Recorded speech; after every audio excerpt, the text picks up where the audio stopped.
மிதிவண்டி ஒன்றை ஒரு கடைக்காரர் 4275க்கு விற்றால் 5% நஷ்டம்.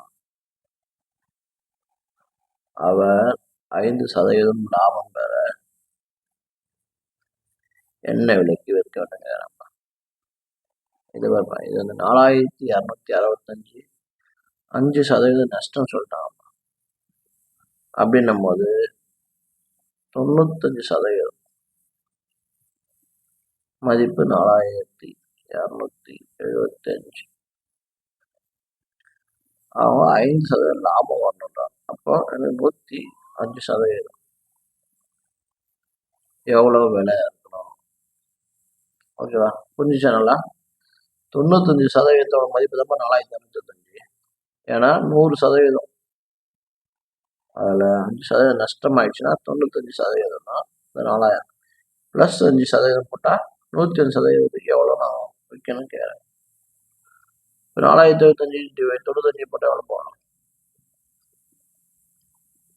45 தான் 1%. அப்போ 100% எவ்வளோ?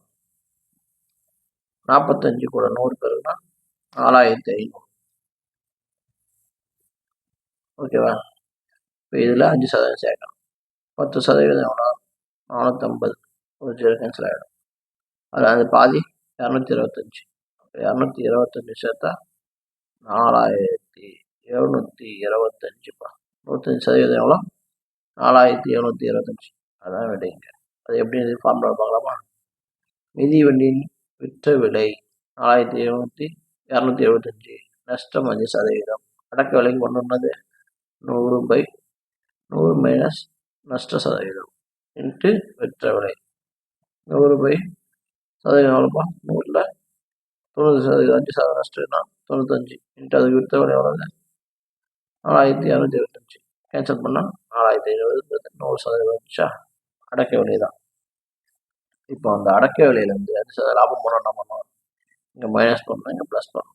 100 + 5 105/100. 4500 + 5 போட்டால் 4725 வந்துடும். ஓகேவா?